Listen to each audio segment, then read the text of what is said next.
Yang paling dahsyat tuh begini, yang paling dahsyat. Nabi menyampaikan akan tiba satu situasi di mana pergolakan iman itu begitu cepat.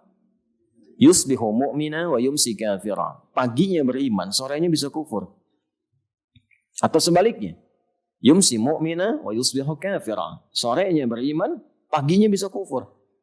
Karena ternyata ada banyak terjadi peristiwa yang bisa membuat manusia itu berubah dengan cepatnya. Dan saking cepatnya pada masa itu, bukan hanya awam. Ditemukan orang-orang yang berlabelnya seperti ustadz, seperti ulama, seperti kiai, dan seterusnya. Tapi perilakunya tidak menunjukkan. Bukan hanya keimanannya, tapi juga keilmuannya. Ya, bahkan di hadis Muslim, kalau kita ngaji hadis Muslim, syarah Imam Nawawi misalnya, ada 9 jilid. Lihat di jilid pertama tuh, nomor hadis ke-12, ke-13. Ya, itu Nabi mengingatkan jelas. Qala Rasulullah SAW wa kama qala, beliau SAW menyampaikan, sayati alaikum unasun, atau sayati alaikum zamanun, akan tiba satu kalangan masyarakat di satu zaman. Apa poinnya? Yuhaddithunakum bima lam tasma'uhu wa yasma'unahu aba'ukum. Hati-hati, iyyakum wa iyyahum. Mereka akan memberikan pernyataan-pernyataan yang kalau kalian dengar itu rasanya nggak begini, kalian heran. Jangankan kalian, kata Nabi, orang dulu pun kalau dengar hal yang sama ikutan heran juga. Ya, bahkan Abu Jahal pun kalau dengar heran juga itu. Padahal Abu Jahal kan yang paling kuat pertentangannya pada Nabi, tapi ikutan heran juga. Iya. Iyyakum wa iyyakum, hati-hati. Jauhkan diri dari yang demikian. Contoh begini, pernah dengar kalimat ini enggak? Semua agama sama, menuju pada Tuhan yang sama, cuma caranya beda-beda. Pernah dengar? Yang bilang itu orang pintar atau orang bodoh? Terlihat pintar. Dan sayangnya, ada di antara yang memberikan statement itu merasa beriman. Itu kalau Abu Jahal dengar, ikutan bingung juga. Ya, kenapa? Karena di masa itu pun mereka sudah menyadari agama itu berbeda. Karena keyakinannya tak sama, diekspresikan lewat perbedaan. Makanya yang muncul ayat toleransi. Mereka mencoba membangun toleransi itu datang kepada Nabi dengan cara yang salah. Ya, dengan mengatakan begini, Muhammad, kita memang beda. Tapi jangan sampai perbedaan ini membuat kita saling mencela. Jangan sampai membuat kita saling bertempur. Gini aja deh, kita gantian aja. Malam ini kami nyembah Tuhan kamu, besok-besok kamu nyembah Tuhan kita. Tapi dibuka dengan kalimat kita beda, makanya ujungnya gantian. Jadi se-Abu Jahalnya, ya sudah memahami bahwa ada perbedaan. Jadi kalau orang sekarang mengatakan semua agama sama, itu ikut bingung. Ya, makanya kata Nabi, wala yasma'unahu aba'ukum. Orang dulu pun enggak pernah dengar kalimat-kalimat itu. Itu lebih berbahaya dibandingkan dengan kekejaman Abu Jahal itu. Ya. Maka turun legasi yang paling tinggi. Apa itu? Tingkat toleransi tertinggi. Qul ya ayyuhal kafirun. Dan itu lembut sekali. Katakan Muhammad pada orang-orang yang belum menerima apa yang kau sampaikan, masih menutup dirinya. Katakan Muhammad SAW pada orang-orang yang masih menutup dirinya. Itu kan? Belum mau nerima atau apa yang Nabi sampaikan. Ya. Jadi pesannya gampang. Anda kalau terima didengar, nggak apa-apa. Tapi kan tidak harus marah. Mau yakin mau tidak itu pilihan masing-masing. Tapi ini tidak. Mau yakin mau tidak itu pilihan masing-masing. Tapi ini tidak. Itu menutup diri. Katakan pada yang masih menutup dirinya, belum mau menerima apa yang kau sampaikan. La a'budu ma ta'budun. Wala antum a'biduna ma wala ana a'bidun ma abattum. Perhatikan. Kita begini saja. Bagaimana dengan apa yang kau sampaikan? Aku menyembah yang aku sembah. Engkau menyembah yang engkau sembah. Dalam titik itu kita bertoleransi. Lakum dinukum. Nah, tidak perlu saling mengganggu. Yang kita yakini, itu yang kita kemudian praktekkan. Itu toleransi tingkat tertinggi. Ya. Jadi kalau konsepnya yang Islam datang ke tempat ibadah lain, azan di tempat ibadah lain, yang ibadah lain datang ke tempat umat Islam, nah itu maaf jahiliyah sudah duluan. Proposal itu sudah duluan zaman jahiliyah, tapi turunlah surah Al-Kafirun. Jadi kalau ada yang ngajak-ngajak Anda sholawatan di tempat lain, sampaikan 15 abad yang lalu, ajakan Bapak ini sudah ada. Maka turunlah surah Al-Kafirun. Jelas? Nah, pada hal yang demikian, maka disitulah ditemukan ulama-ulama itu menjadi langka. Ulama menjadi langka. Karena ada pada satu titik kemudian Allah Subhanahu wa Ta'ala itu memberikan pengingat pada umat Islam untuk menghargai ulama. Wafatlah satu-satu ulama yang benar. Ahli tafsir wafat, ahli fikih wafat, ahli usul wafat. Sehingga tidak mudah menemukan ulama. Di saat seperti itulah kita selektif menemukan ulama dan berlakulah kemudian tuntunan-tuntunan yang disampaikan Nabi diteruskan kepada kita, dikumpulkan dalam kitab untuk dikaji. Di antara kumpulan itu, itulah yang ditulis oleh Syekh atau Hadratus Syekh Muhammad Hashim bin Asy'ari dalam kitabnya Adabul Alim wal Muta'allim. Itulah yang menjadikan 17 buku ketika disatukan jadi kitab ini, 17 ini ya disatukan di sini. Nah, ini 17 ini dibuka kitab pertamanya untuk belajar adab dulu. Supaya menuntut ilmunya punya adab, belajarnya pakai adab, menghargai ulamanya pakai adab, sehingga ketika kita pun menjadi alim, alimnya alim yang beradab. Nah, kaitan pembahasan itu yang akan kita kaji dalam turunan pembahasan kali ini. Halaman 17 di paragraf yang kedua. Maksud saya kalau saya nggak buka begini, kita nggak tahu feel-nya bagaimana yang mau kita kaji ini. Dan qadar Allah bukan sambung menyambung menjadi satu. Itulah Indonesia gitu ya. Nah, tapi kan semua terkait ayat yang dibaca tadi dengan yang kita uraikan. Kan dari 4 tadi baru 1 yang saya uraikan di ayat tadi tuh. Ya, jaga akidah. Sebab kemudian turunan yang lainnya apa? Hadapkan diri kita pada Allah sepenuhnya lewat tuntunan Rasulullah SAW. Ya. Kemudian yang ketiga apa? Kompak dalam kebaikan. Yang keempat, kalau punya rezeki, ya, gunakan sesuai petunjuk Allah. Bagi kalau disuruh infak, dikasih banyak itu supaya ibadah karena tahajudnya kurang, puasanya jarang, pakai itu. Kalau diharapkan itu jadi kumpulan dunia saja, nanti di akhirat jadikan hukum oleh Allah. Nah, itu gambaran yang tadi disampaikan dalam salat subuh. Bismillahirrahmanirrahim. Kita mulai bacaan kitab kita. Yang ada kitabnya halaman 17, yang sudah dapat kopinya silakan dibuka, yang belum nanti kita usahakan kembali ya. Nah, ini tolong dibaca dengan baik ya. Wa naqala Syarimsahi. Nah, di sini tertulis mungkin yang mengharakati bukan yang menuliskan. Di sini tertulis Syarmasahi. Yang tepat Syarimsahi. Tolong dikasih tanda ya. Nanti saya terangkan. Wa naqala Syarimsahi al-Maliki fi awal kitabih Nazmud Darar 'an Nabi sallallahu alaihi wasallam ya qala man 'azzama al-'alima fa innama yu'azzimu Allah ta'ala wa man tahawana bil 'alim fa innama dhalika istighfafun billahi ta'ala wa rasulih. Saya ulang ya. Man 'azzama al-'alima fa innama yu'azzimu Allah ta'ala wa man tahawana bil 'alim fa innama ذلك استخفاف بالله تعالى ورسوله. ونقل الشارمساحي dan Al-Imam Syarimsahi Al-Maliki rahimahullah. Nama aslinya Abdullah bin Abdurrahman bin Umar Asy-Syarimsahi. Syarimsah itu kota di Mesir. Ya, di Mesir. Jadi balad itu semacam ya kayak kita di sini Jakarta Permai lah gitu. Ya, Syarimsah namanya Syarimsah dekat Iskandaria. Ya, Syarimsah. Beliau lahir di sana tahun 589 Hijriah. Wafat tahun 669 Hijrah. Dan ini seorang alim, ahli ilmu dalam mazhab Maliki. Nah, ini di Mesir itu mayoritasnya umumnya ulamanya Syafi'i. Ya, ketika nanti kedatangan Imam Syafi'i itu berubah Syafi'i, sebelumnya Maliki. Nanti datang Imam Syafi'i dan Imam Syafi'i itu jangan lupa, beliau itu adalah muridnya Imam Malik. Murid Imam Malik, lama ngaji dengan Imam Malik itu. Bahkan Imam Malik memujinya. Ya. Kalau komen kita tuh dibahasakan sekarang telah datang nih bintangnya ulama. Gitu ya. Maka ketika mulai datang yang ngaji ke Imam Malik itu banyak, Pak. Dan Imam Malik itu ingat betul, beliau itu lahir di Madinah, tumbuh di Madinah, berkembang di Madinah, jadi ulama di Madinah, mufti di Madinah, wafat di Madinah, nggak pernah keluar Madinah. Sehingga disebutnya Imam Darul Hijrah, imamnya Madinah. Ingat ya, imamnya siapa? Madinah, Imam Malik tuh. Kemudian di antara banyak ulama yang ngaji kepada beliau, salah satunya Imam Muhammad bin Idris Asy-Syafi'i, dikenal dengan Imam Asy-Syafi'i. Imam Syafi'i itu punya kebiasaan sebelum berangkat ngaji, kepada siapapun guru-guru beliau, itu beliau berusaha menghargai gurunya dengan menghafalkan karyanya dulu. Tuh. Dan nggak pakai lama. Kitab besar tuh. Imam Malik punya kitab namanya Al-Muwatta. Ya, kitab hadis disusun berdasarkan hukum fikih. Pertama kali disusun itu karyanya Imam Malik. Ya, atas permintaan khalifah pada masa itu. Disusun oleh beliau, Imam Syafi'i mau ngaji, diapalin dulu tuh.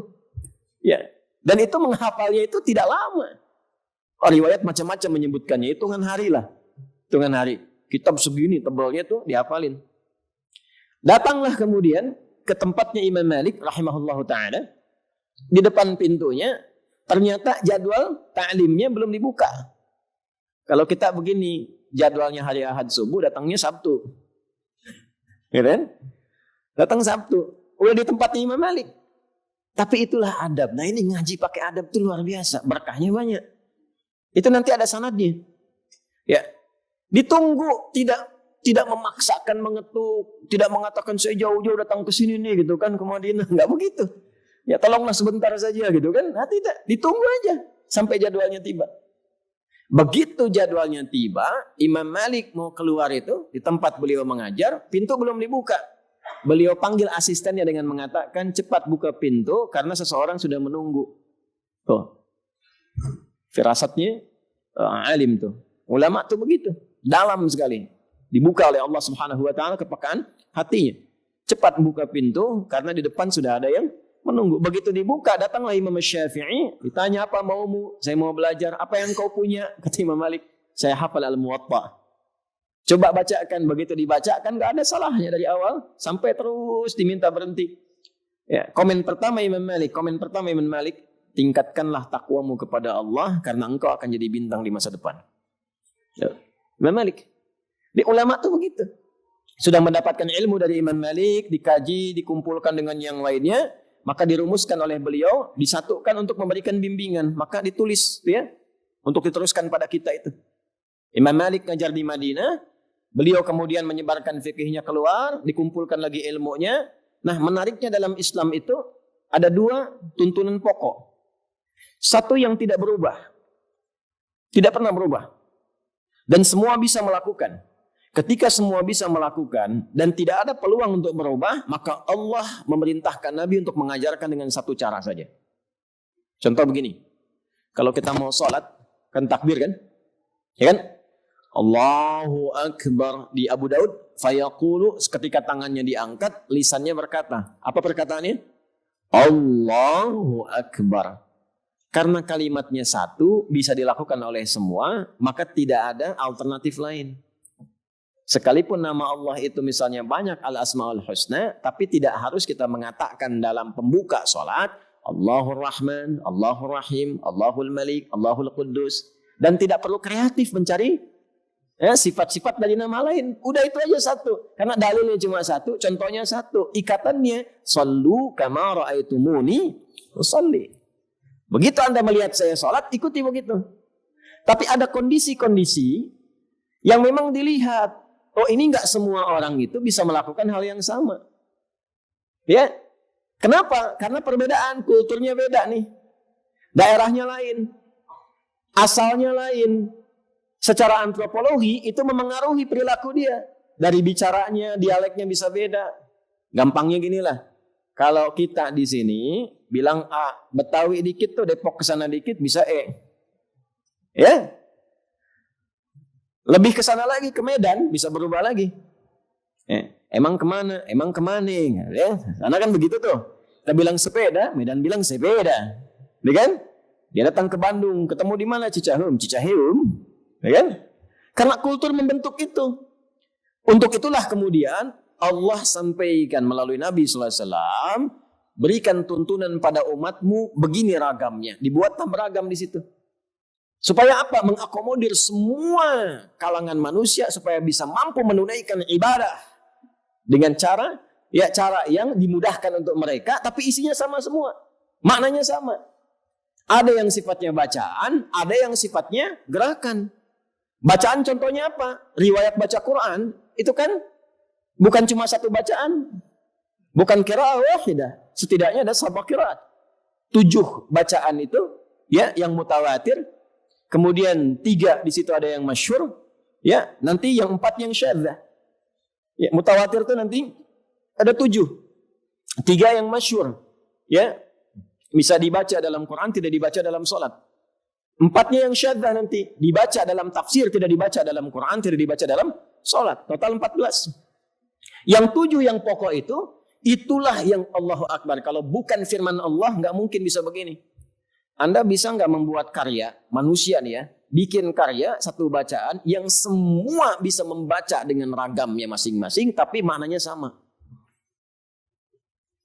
Nggak ada yang bisa. Karena tidak ada yang bisa, artinya Quran itu bukan makhluk. Bukan karya manusia. Batal tuduhan Quran itu karya Nabi, itu batal. Kenapa? Karena sifatnya bukan sifat manusia. Karena itu definisinya kalamullah. Yang kita baca dengan qiraat kita, cara baca kita sekarang, misal kita bacakan wadduha wallaili idza saja ma wadda'aka rabbuka wa ma qala. Ya kan?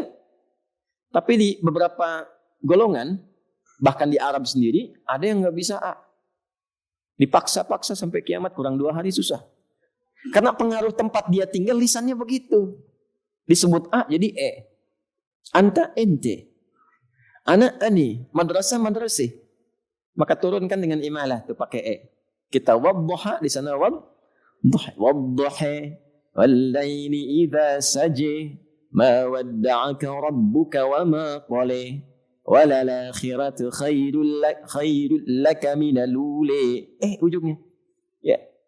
Demikian nanti ada yang nggak bisa sin pakai shad. Ihdinas siratal mustaqim. Kita pakai shad. Ada yang nggak bisa shad, bisanya pakai sin. Ihdinas siratal mustaqim. Sin. Diberikan, tapi yang ngasih Allah tuntunannya. Demikian dengan perilaku pun ada. Dengan sikap. Ya. Apa contohnya? Dalam sholat lagi balik tuh. Kan sering saya contohkan, kalau kita mau sujud kan pakai 2 cara kan. Pakai telapak tangan, ada yang pakai lutut gitu kan. Ya, karena nyamannya cuma 2 itu. Bisa telapak tangan, bisa lutut. Lutut cedera, telapak tangan. Telapak tangan sulit, pakai lutut. Yang salah kan pakai kepala duluan tuh. Ya? Nah ini dikumpulkan oleh Imam Syafi'i. Begitu ke Mesir melihat karakter orang Mesir begini tuh. Makanya fatwa Imam Syafi'i yang di Irak itu berbeda kemudian dengan yang di Mesir. Maka disebut yang di Irak qaulul qadim, yang di Mesir qaulul jadid. Kenapa? Itulah indahnya Islam. Karakteristik orang Irak beda dengan Mesir. Maka dituntun yang paling cocok buat Irak tuh begini. Paling cocok buat Mesir tuh begini. Maka datanglah ke Mesir kemudian diajarkan yang sesuai dengan kebutuhan orang Mesir pada umumnya. Maka dikenallah itu dengan mazhab Syafi'i. Ya, nah, Syekh Sah ini mengajarkan kepada kita, menukil dalam kitabnya Nadhul Durar ini. Kalau Anda ingin dapat keberkahan, dapat kebaikan, pakai adab dulu sebelum ngaji. Ya minimal tadi baca kitab doakan, sahibul kitabnya, yang nulis kitabnya, keluarganya doakan, supaya berkah untuk kitanya. Ya, nah, makanya kadang-kadang dikasih kotak infak gitu ya, itu bukan mobil-mobilan tuh. Ya, mungkin untuk kegiatan masjid, untuk yang lain, niatkan sambil niat, jangan cuma masukin. Niat sekecil apapun. Ya Allah tidak melihat berapa jumlahnya, tapi niat kita, innamal a'malu bin niat. Diniatkan apa nih? Ya Allah jadikan dengan infak ini, misalnya kegiatan-kegiatan di Al-Azhar berkah, guru-gurunya bagus-bagus, ya karpetnya bagus-bagus misalnya kan, dan macam-macam. Kalau kajian ada snacknya misal gitu kan. Contoh aja ini Ustaz, contoh. Ya, yuk kita teruskan.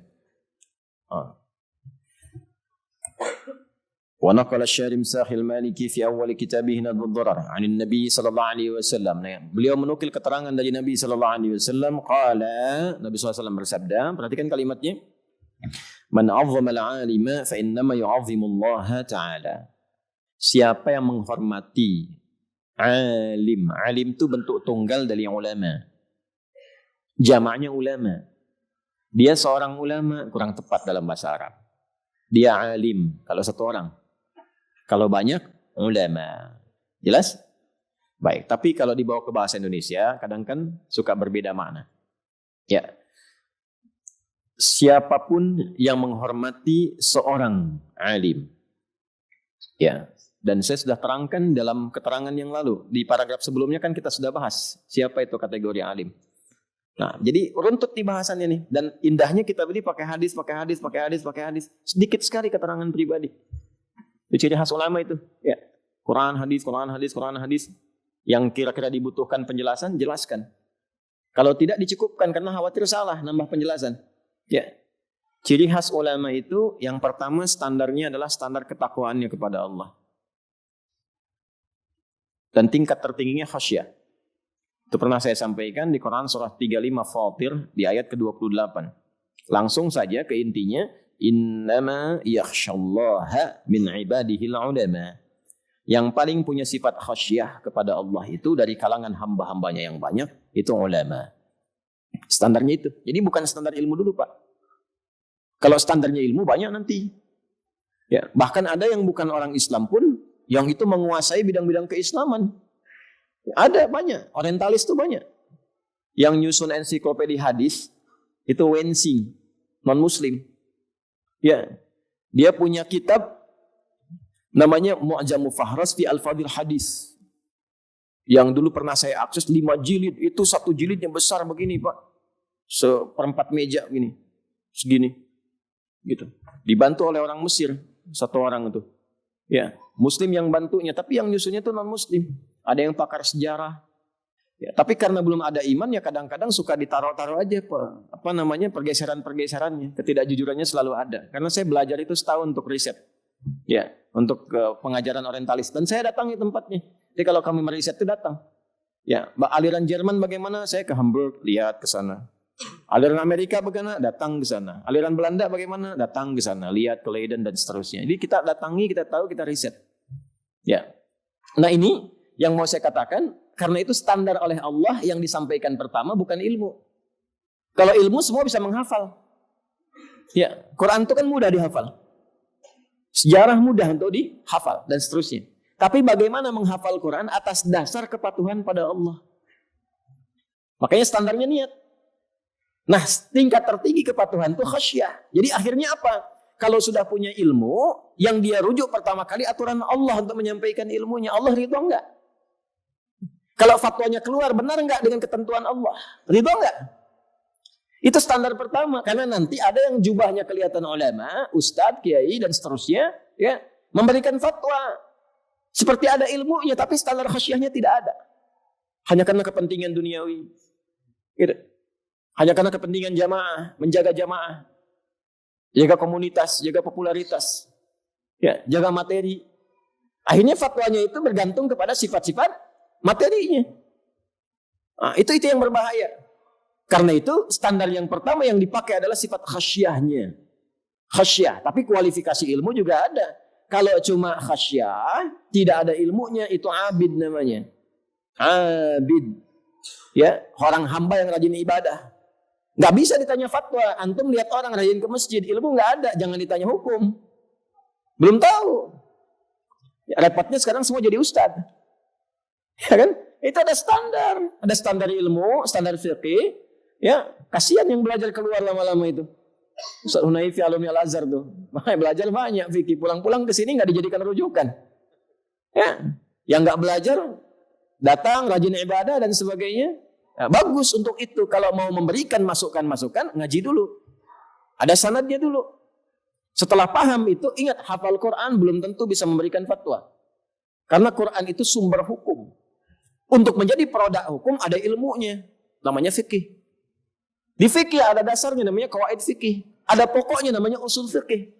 Ada perbandingannya namanya fikih muqarin. Ada prioritas namanya fikih aulawiyah. Nah, itu ada rumusannya. Bagaimana hukum bisa begini?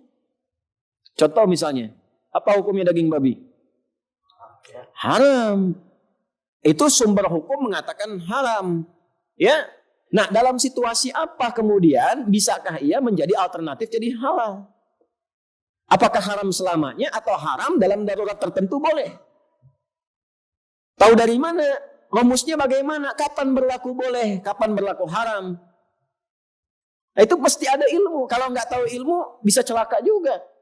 Ya, antum sedang pergi ke Cina, ke daerah yang terpencil, ayam nggak ada, kambing nggak ada, yang ada cuma babi. Udah nahan lapar, sehari semalam kuat, 2 hari 2 malam kuat, begitu 3 hari, ya Allah, gitu kan? Yang ada cuma babi, di depan begitu kan? Terus nggak tahu fikih, bertahan dengan itu, haram ya Allah, gitu kan? Meninggal dia. Ya. Nah, akhirnya penting ngaji itu. Bagaimana caranya? Lihat. Oh, ini ayatnya. Al-Baqarah ayat 173. Dilihat. Masuk lagi nanti terus ke Al-Maidah, gabungkan dengan yang lain. Kapan itu haram? Ya, kecuali bagi orang yang mendapatkan darurat. Bagaimana sifat darurat itu? Turunkan fikih, ngajarin kita begini yang disebut darurat. Dalilnya apa dari Nabi? Begini turunannya. Keluarlah kemudian produk hukum. Tidak ada makanan, tidak ada minuman, tidak ada makanan lah, minuman mungkin banyak. Tidak ada makanan dan sebagainya kecuali babi misalnya. Sudah cari-cari nggak ketemu, sudah tahan lapar, sudah nggak bisa ditahan lagi. Nah, muncullah hukum darurat. Maka muncul kaidah di fikih dari semua dalil-dalil ini, famanid darra ghairu baghin wala 'adin fala isma alaihi. Siapa yang terdesak dalam darurat sepanjang untuk memenuhi kebutuhan laparnya, bukan untuk menikmatinya, maka tidak diberikan hukum dosa untuknya. Bahasanya bukan tidak haram untuknya, tidak diberikan hukum dosa untuknya. Karena babinya tetap haram, cuman karena darurat boleh dimakan, dosanya hilang. Itu fikih begitu, maka muncul kaidah dalam hukum fikih, ad-daruratu tubihul mahdzurat. Darurat membolehkan apa yang tadinya itu harusnya dicegah. Tapi tidak menghilangkan hukum asal haramnya, tetap haram. Ya kan? Cuma karena terdesak demikian, berlaku boleh dikonsumsi itu untuk menghilangkan laparnya, bukan untuk menikmatinya. Enak juga ya babi. Nah, itu salah tuh. Itu salah, karena bukan itu tujuannya. Ya, dan nanti ada hukum turunan, begitu menemukan yang lain berhenti babi.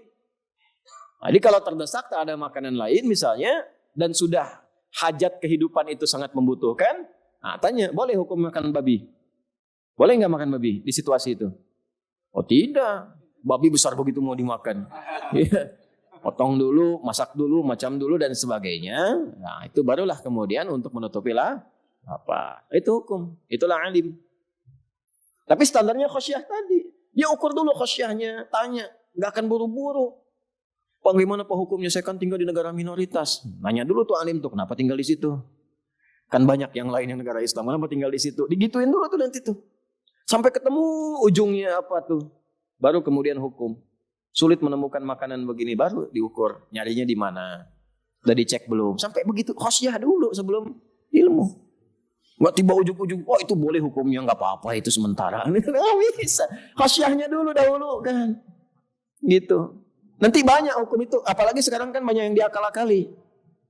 Dan banyak yang ingin distempeli. Ya, bab nikah, gimana caranya pengen poligami nggak ketahuan istri tapi halal. Bab kerja, gimana mau ngambil kecil-kecilan, salah tapi dibenerin. Riba tapi distempelin. Mau korupsi tapi dapat legalitas. Legalitasnya bangun masjid, diundang ulamanya karena seakan-akan halal. Itu zaman fitnah ini. Ya, zaman fitnah, menghindari maksiat kadang lebih besar tingkat pahalanya dibandingkan mengerjakan satu kebaikan saja. Nah, kalau sudah ada yang begitu, pesannya apa? Hormati, jaga ulama itu. Man 'azzamal 'alima, ya, fa innama yu'azzimullaha ta'ala. Maka sesungguhnya dia sedang mengagungkan Allah Subhanahu wa taala. Karena Allah yang menurunkan hukum kepada dia untuk mewarisi ilmunya para nabi. Dalilnya apa? Dari Abu Darda radhiyallahu ta'ala anhu. Di mana ditemukan? Di Sunan Ibnu Majah. Apa kalimatnya? Qala Nabi sallallahu alaihi wasallam, "Man salaka tariqan yaltamisu fihi 'ilma, sahalallahu lahu tariqan ilal jannah. Wa innal malaikata la tad'u ajnihataha ridan li talibil 'ilmi. Wa inna talibal 'ilmi yastaghfiru lahu man fis samawati wa man fil ardh. Wa innal ulama'a warathatul anbiya wa innal anbiya'a lam yurithu dirhaman wala dinaran walakinnahum warathul ilma fahadduhu bihaddin wafir." Wa kama qala sallallahu alaihi wasallam. Paham? Tidak.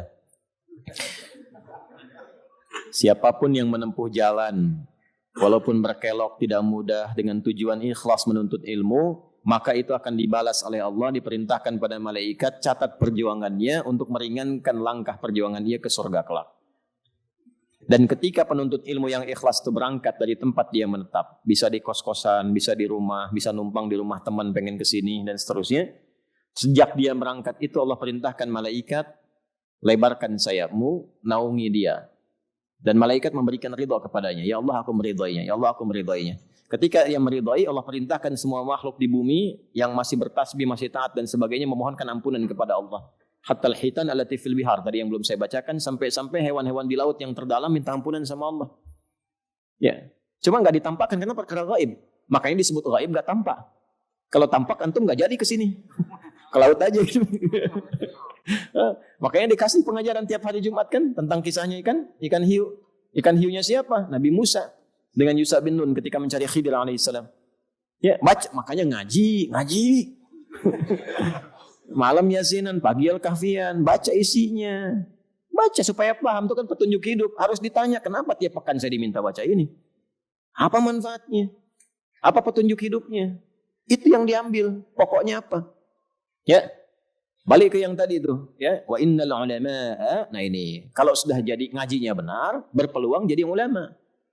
Nah, jangan dikira ulama-ulama itu dari level yang bawah sampai atas tuh harus Quran dulu awalnya. Enggak semua ulama begitu. Ada yang mantan preman jadi ulama, ada. Ada yang pedagang jadi ulama, ada. Ya, jadi nggak terbatas, dibuka oleh Allah pintunya. Sepanjang memang diniatkan ikhlas untuk itu. Bisa jadi. Yang pertama riyadhahnya itu riyadhah takwa dulu. Dekati Allah lewat ibadah yang betul. Dan cari guru. Ya, Imam Nawawi itu punya kitab, Nawawi yang Dimashqi, bukan yang Al-Bantani. Yang Nawawi Dimashqi itu punya kitab At-Tibyan fi Adab Hamalatil Quran namanya. At-Tibyan fi Adab Hamalatil Quran. Itu indah sekali ketika menyampaikan para penuntut ilmu kalau pengen cari seorang guru yang benar itu 4 kualifikasinya. Wala yata'allamu illa mimman kamulat ahliyatuhu. Dan tidaklah seorang murid itu mencari guru kecuali 4 kriteria. Ya, yang paling pokok pakar di bidangnya. Wa hasunat akhlaquhu. Nah, akhlaknya bagus. Ternyata bukan cuma pakarnya aja, akhlaknya juga harus bagus.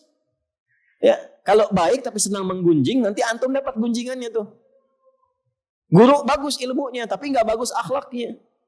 Mencela orang lain, cela ustadz lain, nanti antum ke bawah-bawah begitu. Nggak kenal ustadznya, mencela juga. Padahal nggak pernah kenal. Gimana hisabnya hari kiamat? Anda kebayang nggak? Saya nggak pernah ngajar Anda, nggak pernah kenal Anda, lalu Anda menuduh saya.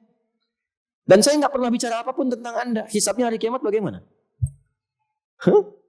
Nah itu kalau ngajinya salah, nanti selain dapat yang terlihat baik, juga dapat jeleknya dari situ. Itulah yang dimaksud Al-Kahf di ayat-ayat terakhir itu. Ya, wahum yahsabuna annahum yuhsinuna sun'a. Mereka mengira mereka mendapatkan kebaikan padahal salah. Nanti ditimbang pakai hadis lagi lewat Abu Hurairah di hadis Muslim. Ya, dia dapat sholatnya bagus tapi mencela, maka hilang pahala sholatnya diberikan kepada yang dicelanya itu, ditransfer tuh. Nah, makanya kalau ngaji itu yang benar, dapat ilmunya, hilangkan yang jeleknya, pakai ilmunya warisan dari Nabi ke atas itu yang dipraktekkan oleh ulama-ulama kita. Pakai adab dulu. Tutup, karena nggak semua guru itu sempurna, pasti ada salahnya.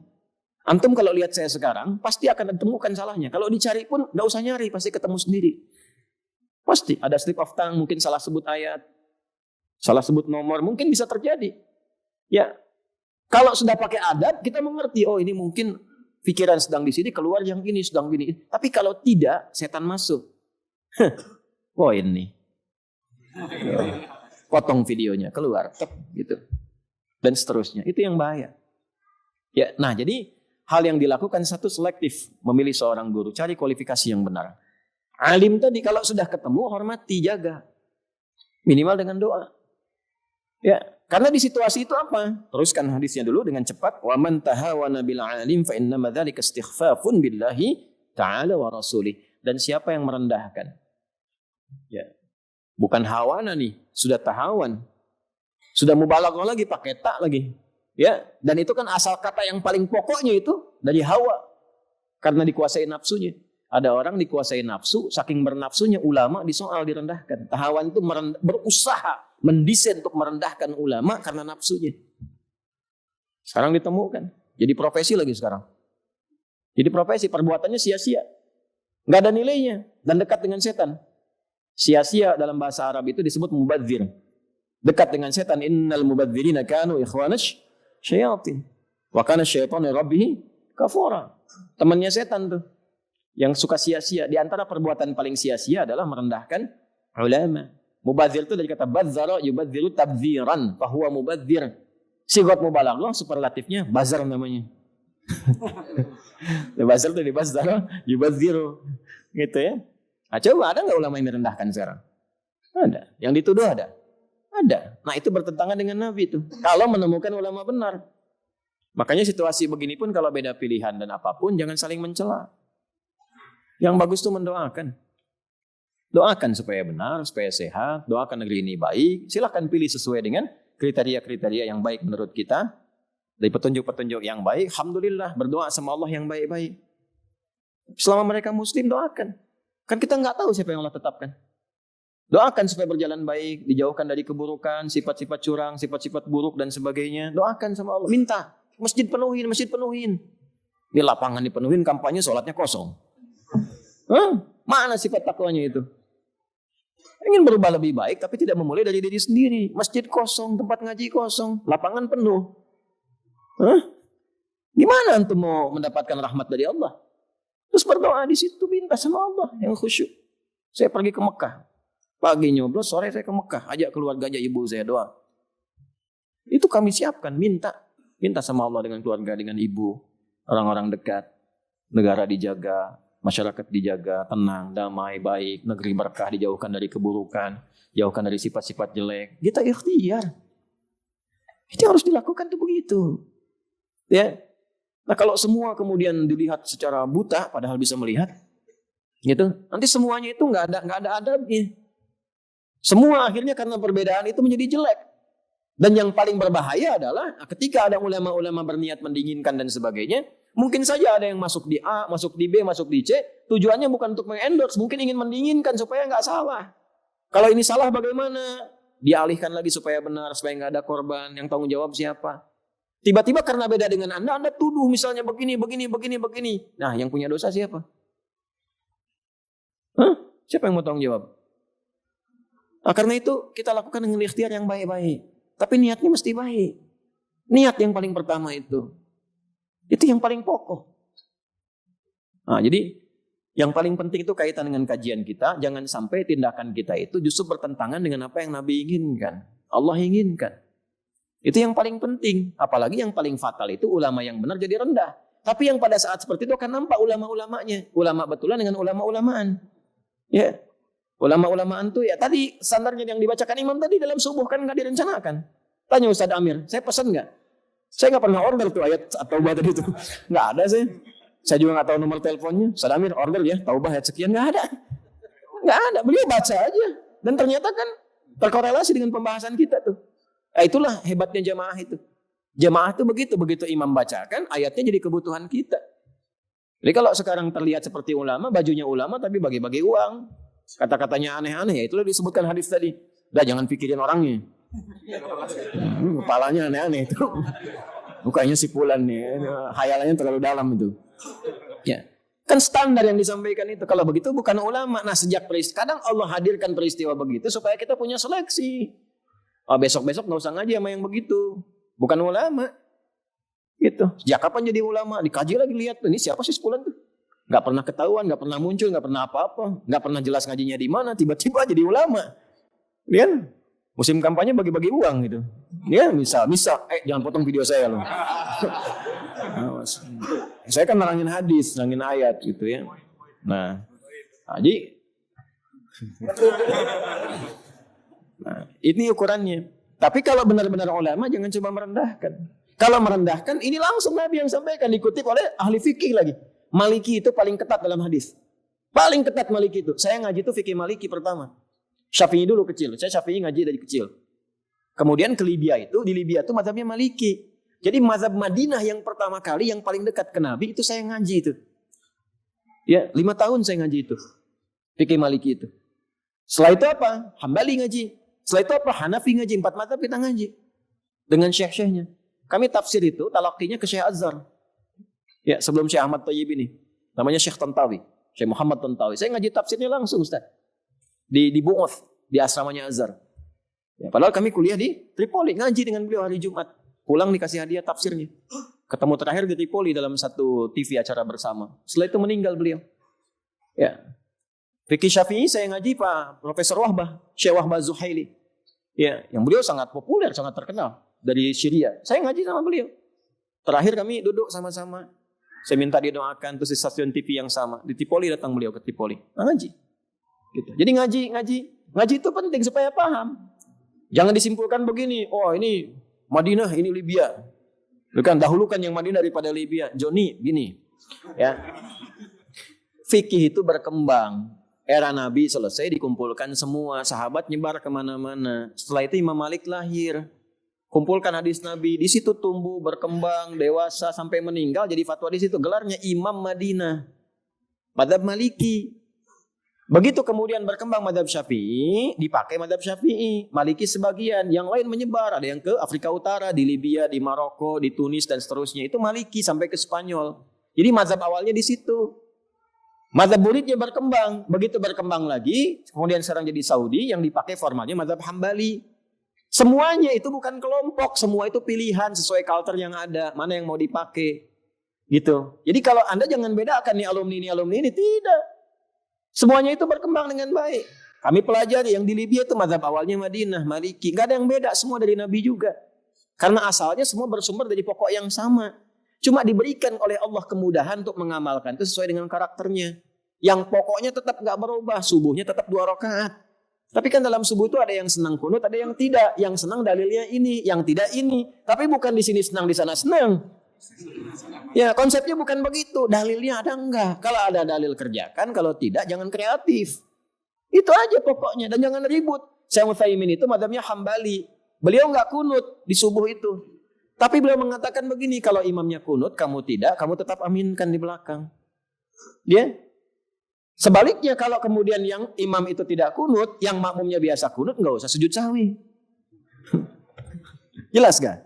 Nah, itu kan kalau begitu simpel. Ya, nggak ada keluar kata-kata nggak enak. Allahumma hdina fiman hadait, bid'ah. Mana tuh? Ya, ini udah assalamualaikum warahmatullahi wabarakatuh, dia sujud sahwi. Kenapa? Jadi membebani diri sendiri. Nah, itulah pentingnya ngaji. Kalau udah ngaji, temukan ulama yang benar. Kalau sudah ada ulama yang benar, jagain. Karena langka. Belajarnya susah, Pak. Susah. Terus juga ketat. Kalau ngajar nih, saya ngajar misalnya nih Pak ya, nggak ngamalin. Waduh, dimaki-maki sih oleh Al-Quran. Atamuruna an-nasa bil birri wa tansawna anfusakum wa antum tatluna al-kitab afala ta'qilun. Ada hidayat, pandai kamu nasihati orang, minta orang kerjakan ini kerjakan itu, sementara engkau tidak mengerjakan. Dan engkau paham dalilnya, otak kamu dipakai atau tidak? Dicela lagi. Lima taquluna ma la taf'alun. Kenapa engkau mengatakan apa yang tidak engkau kerjakan? Tuh. Kalau gitu saya susah, saya nggak mau ngajar gitu kan. Begitu nggak ngajar, dicela lagi. Menyembunyikan ilmu. Waduh. Kan?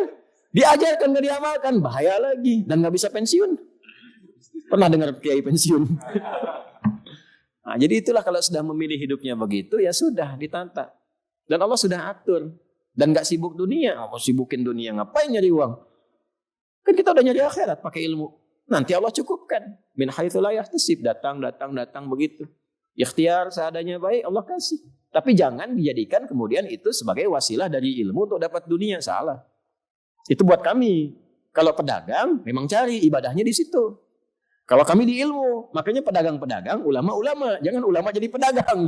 Pedagang jadi ulama, gak nyambung. Ya kesembung bingung tuh.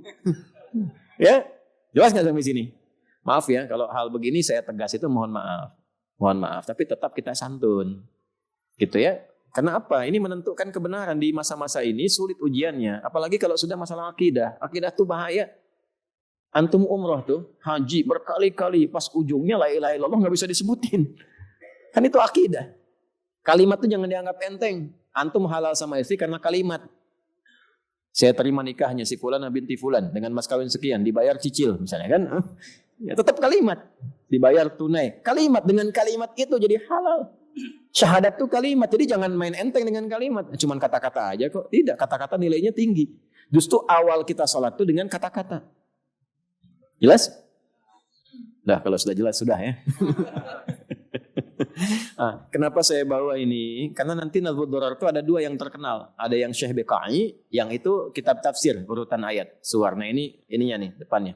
Nazmud Durar fi tanasubil ayati was suwar. Ini karya Syekh Biqai. Ini kalau di ulumul Quran. Kalau di fikih rahmatullah yang ini.